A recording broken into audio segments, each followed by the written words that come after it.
Floppy Waffle 69 here, and for today's viewing entertainment, we are going to do a ship review on the Tier 10 Italian heavy cruiser, the Napoli. Oh man, the Napoli, what a ship. What a ship. This is a super fun ship that can be either picked up via the Armory for coal, which is highly recommended, or through the premium store for dubs, which I highly do not recommend. The asking price is just astronomical. It's well above 19,000 dubs, I'm pretty sure, which is just ridiculous given the fact that a single ship in this game, when you cross a certain threshold, is more than an entire video game. Mind-boggling. Absolutely mind-boggling. But anyways, if that's what you want to do, hey, feel free. That is your prerogative. It's your money, and you can do with it as you see fit. But anyways, we're not talking about that. We are talking about the Napoli here today. So what is the Napoli? The Napoli is an alternate to the Venezia, as the Venezia obviously is the crown of the Italian heavy cruiser branch with SAP, very agile, right? This is a little bit different. So it drops the SAP on the main artillery guns, but instead gets access to 4mm guns, where the Venezia has 203, and this picks up HE and armor piercing instead of just SAP and armor piercing. Instead, it has an improved secondary battery, which happens to be loaded with the semi-armor piercing that we took away from the main guns, and boom, we put them into the secondaries. And that is what this ship does, and that is what this ship is known for.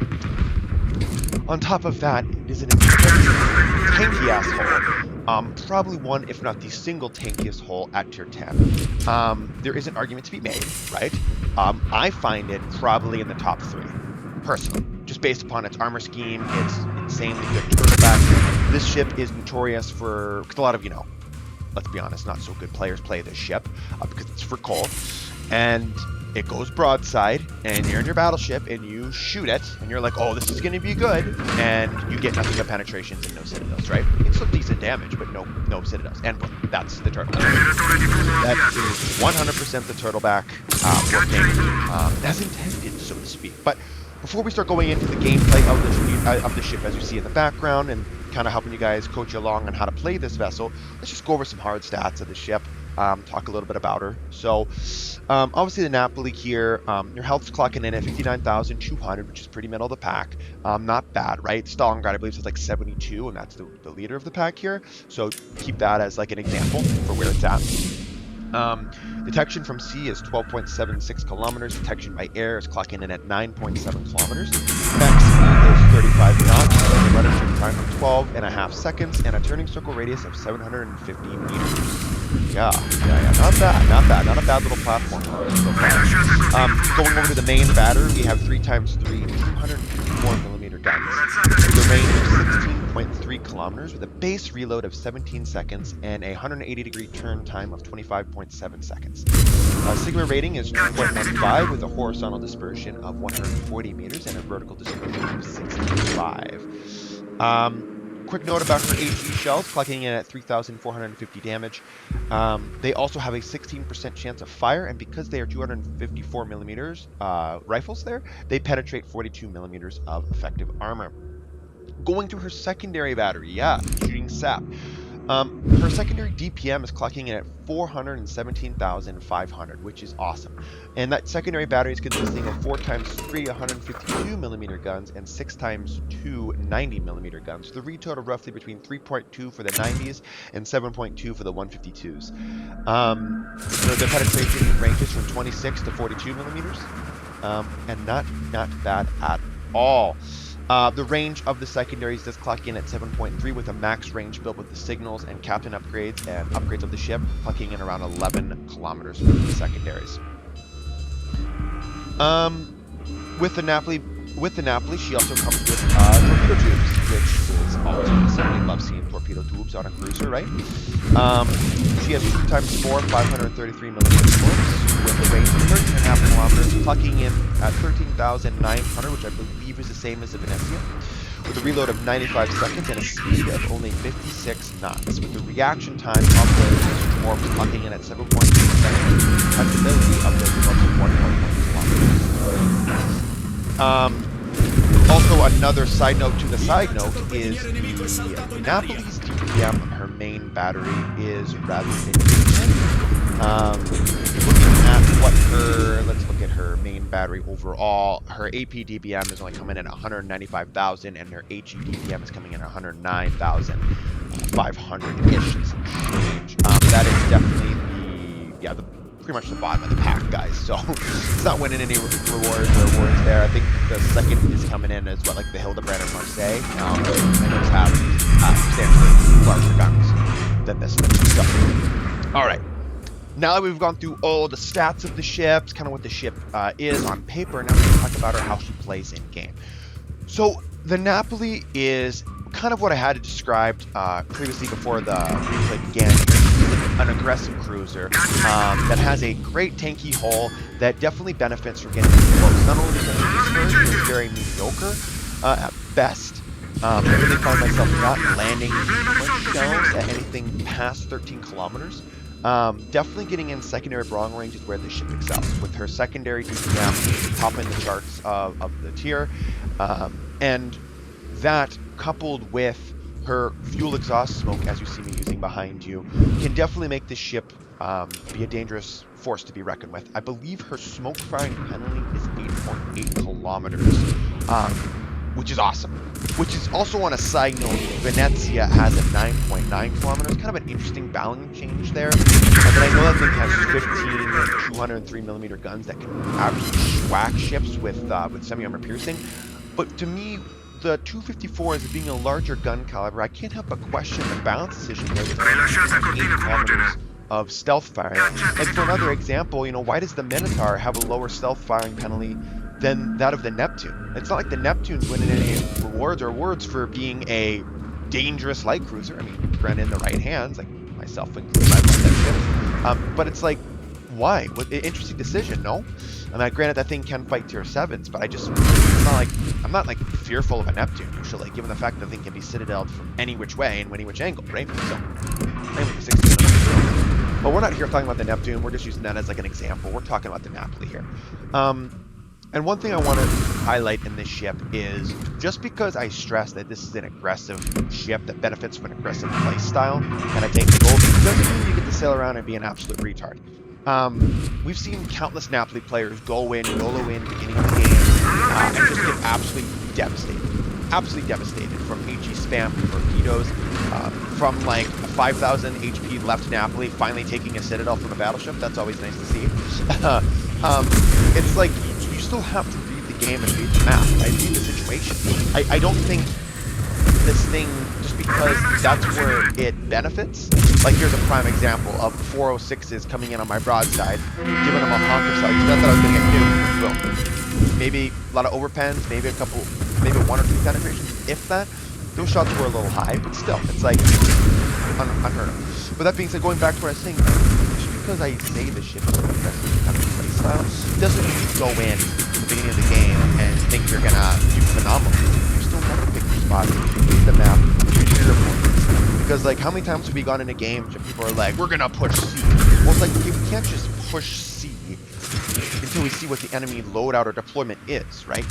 We still need to acquire, intelligence data on the sector before we make that decision. We can't just YOLO in there. I mean, battleships do that. Boom, dead, right? So, anyways, you still have to read the map with this thing, and you still can play around it. Now, because we're forced back to a position based upon how the deployment of the map is, obviously our A flank has fallen, B is getting turned as we speak. I mean, the game is pretty close. We're up by 1 ship. And we have the points lead, but it's like, I still can't go in there and be aggressive. I would just tell myself maybe trading 1 for 1, and to me that's not worth it. Remember, the best kind of ship is a ship that's alive when being able to fight. A dead ship has no impact on the game because it already made its impact, hopefully, before time. So it's a good rule of thumb. Can't believe I have to say that, but that is true. Like, that is a fact. So what is my general consensus of the Napoli and how to play her? Well, we still need to play a cruiser as a cruiser, but with the full loadout that we have the fuel-exhaust smoke, which allows us to stay concealed while we still remaining our top speed of that 35, 36 knots, right? We use that to pop our fighter plane, which can still aerial detect targets, and we let our SAP secondaries do the work, knowing when to shoot our guns. If no target is within 8.8 kilometers, like right here, the main reason I'm not firing my guns is because I don't know if there's an enemy destroyer or what within my 8.8 kilometer detection radius, and I'd rather not give myself up to a Kerr first and a Kansas on my broadside. So we're trying to play this smart here. I fire, I'm not spotted, good. And it gives me data, it gives me knowledge to know that there's no ship within my base, you know, smoke fighting. Right? You have to pick your spots. I mean, I've already utilized all 3 of my smokes, and we're only halfway through this game. Maybe the smoke initially in the beginning of the game wasn't necessary. I can give you guys that one, but I still felt, based upon the scenario, that I wanted to do myself. Maybe I should again and then turn out or pick my spots to be aggressive there. Again, knowing when to use the Fuel-Exahust smoke and knowing when to pop my fighter in order to spot. That's a big tactic you're going to see in this thing, and I highly recommend you do that when you use this. Is when you use that Fuel-Exahust smoke, make sure your fighter is also available to you, so it can also create that passive spotting for you in case no one is necessarily spotting for you, right? Like a destroyer or another cruiser or a battleship, right? Would you know that as of right now in the game, with 0.14.2, fighters do patrol closer to the ship, whereas spotters do have a larger patrol radius. I know with the proposed CB changes, they were talking about doing this kind of spotter, which is, it's going to be different, because the radius of the patrol fighter will be further, so you will get that mission. Plus extending the main battery firing range. I don't really see that as too big of a threat, but I do think the ship would have to be tailored in to create that balanced state. Because I do consider Napoli to be a strong vessel. It is one of the top hull ships that I would recommend being almost a first purchase for somebody, just because it is such a great ship. And it's a fun playstyle too. And it's kind of a rarity nowadays that we get a competitive ship with a fun playstyle. You know, you seem like you only get one or the other, or most of the time neither nowadays. Unless it's an early access ship and we get broken ships that still are getting to be reined in a little bit. That's all I'm asking, is to be reined in a little bit. But yeah, so the Napoli, uber aggressive at times, and it can definitely punish ships with SAP secondaries. Having the secondary DPM of over 400,000 is phenomenal. This thing loves chewing on cruisers and especially destroyers. It does suck though, because there is no skill on cruisers that gradually increases the secondary accuracy of the secondary guns, like we do see on battleships. I do kind of wish though, if they did another captain rework, which is inevitable, it most likely will, just because of CB changes and whatnot. Maybe they'll do something down the road which will gradually, not as much as the battleships, but something that could give us at least a small, minute of a percentage bonus to increase our secondary accuracy. This ship would greatly improve that. A couple other ships would as well. Still utilizing the island to my advantage. The secondaries I do find, again, this could just be me, but I do find the secondaries to have more loft under their shells, meaning that they do create more of to the moon and back kind of shell speed and travel time to the target. So they do seem to fire a lot from behind islands with that 11 kilometer range. So I have noticed that. It could just be me. Don't know. But yeah, I do notice that, and you can definitely utilize that in your Napoli a whole hell of a lot. Talking over about the torpedoes, you've seen I've landed about, 3 or 4 torpedoes this game so far. As you could tell, I'm not throwing the torps at the white indicator. I'm throwing the torps at where I believe enemy ships are going to sail. I've talked about this in other videos as zoning torpedoes. Usually torpedoes that are super detectable, like kamikaze, 20 kilometers, right, with a 2.5 kilometer detect, or torps that are like very, very slow. I do find that they are best thrown in an area where I think ships are going to sail, rather than trying to go a little bit above and a little bit behind white indicators that you see some, quicker speed torpedoes to be launched. To me, you only have a launcher per side. Decent firing angles on the torpedo launchers, by the way. With 4 torpedoes that travel around 56, 59 knots, somewhere around there. They're not going to win any prizes. They're there for 2 reasons. One, for throwing, I think this Marwa, if he's going to come in and turn out to get all 4 of his guns. So out of the way. Good luck seeing that. But doing that, or if you're using that Fuel-Exahust smoke right from behind an island or whatever, you can surprise people kind of with those torpedoes at super close ranges, right? But again, we're not using the white indicator, so if a ship's accelerating and gradually picking up speed, you're going to have to put those a little bit ahead of the ship. All right, so that's the ship in a nutshell. Let's commentate a little bit on the game. Obviously, a lot going on. So far, pretty good total. We are 1 against 4 here, guys. It's potential solo warrior on the table. I don't want to spoil anything here, but this is really a great game, and I think it really shows what this ship can do. I did think about throwing like an average Joe Schmo game in here as well, because, you know, I pride myself on being like the no bullshit kind of average, you know, worshipper, so to speak, when it comes to gameplay, because this is not going to be the result of every game, guys. Like, I'm not going to lie, I'm guilty of cherry picking this one, but I played the ship twice within this play session, and this was the first game I got, and I was like, why the hell would I not use this video? Still knowing that the Marlboro's firing AP, I want to make sure I get all my guns off to eliminate him from the game as fast as possible to reduce their team numbers down to 3. So now it's a 1-on-3. Obviously, the Shimakaze is capping us out on the C cap.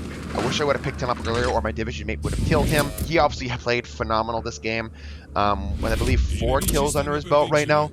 So now my main concern is, well, I have to limit the amount of ships I can shoot in my ship. That's going to give me the greatest chance at beating these ships, taking them out one by one.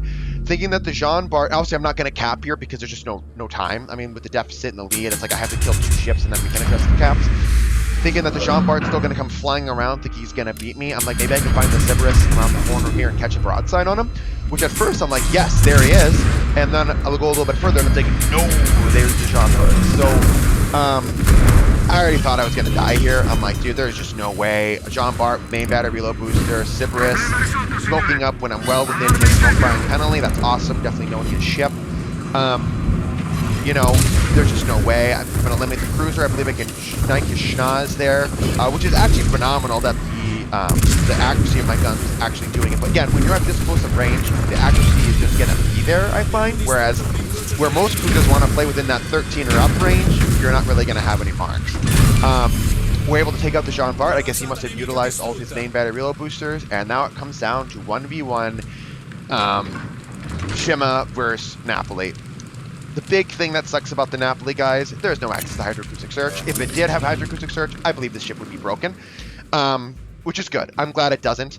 And then the favor is in Ugly and the Shimakaze. Knowing that he was just in C, I'm like, maybe he's in B. I don't know. It has to be somewhere around here based on my detection, but I really don't know if he left C on the right side or if he came through to B.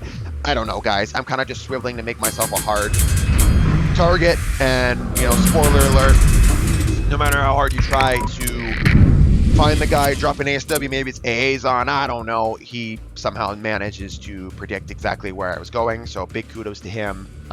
Well done.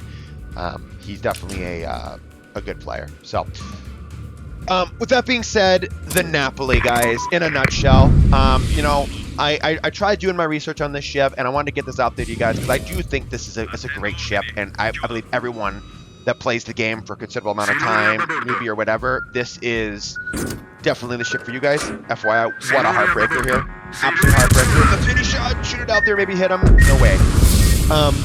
I do just want to say that this is a great ship, and I would highly recommend her for a coal ship pickup. I think you will have countlessly great memories in this ship. But remember, not all games will be like this. This was a hell of a game for me, maybe one of my best Napoli games of all time. Don't expect this every time, guys. So, anyways, just looking over the final stats with 279,000 damage. I think we go over our secondary hits. I think I was well above 50,000 sap damage with my secondaries. Just a great game overall. Really highlights the strength of this vessel when played, I believe, right. If you think I played this ship like ass, fucking let me know in the comments. So, anyways, guys, I hope you liked the video. Stay tuned for more, and I'll catch you all next time. Peace.